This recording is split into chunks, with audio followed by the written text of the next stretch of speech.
Hi everyone.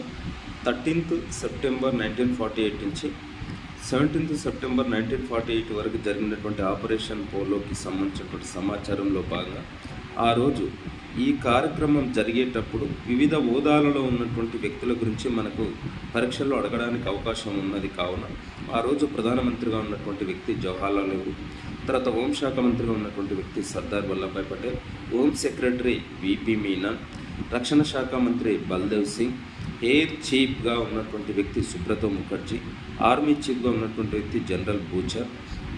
తర్వాత ఈ operation polo అనేటువంటి కార్యక్రమం ద్వారా భారత సైన్యం నిజాం సైన్యాన్ని ఓడించడానికి అని చెప్పి వివిధ ప్రాంతాల నుంచి కొందరి నాయకత్వాన సైన్యంగా బయలుదేరడం జరిగింది.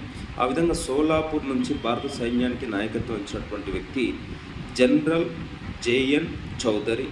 తర్వాత విజయవాడ నుంచి వచ్చినటువంటి సైన్యానికి నాయకత్వం ఇచ్చినటువంటి వ్యక్తి జనరల్ రుద్ర.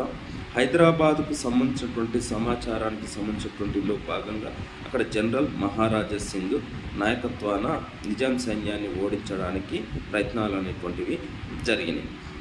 ఈ సందర్భం లోపల నిజాం సేనాపతిగా ఉన్నటువంటి వ్యక్తి జనరల్ ఇద్రూస్.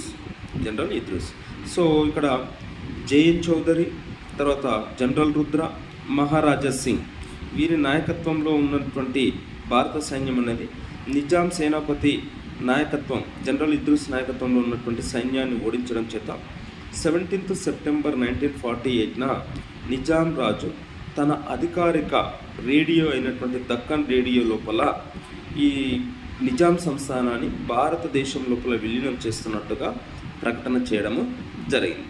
ఈ సందర్భం లోపల సర్దార్ వల్లభాయ్ పటేల్కి బేగంపేట విమానాశ్రయం లోపల ఆహ్వానం పలికి 7వ నిజాం మీర్ ఉస్మాన్ అలీ ఖాన్ ఈ భారతదేశం లోపల హైదరాబాద్ సంస్థానాన్ని విలీనం చేస్తున్నట్టుగా ప్రకటించడము జరిగింది. మరింత సమాచారాన్ని తర్వాత వీడియోలో తెలుసుకునేటువంటి ప్రయత్నం చేద్దాం.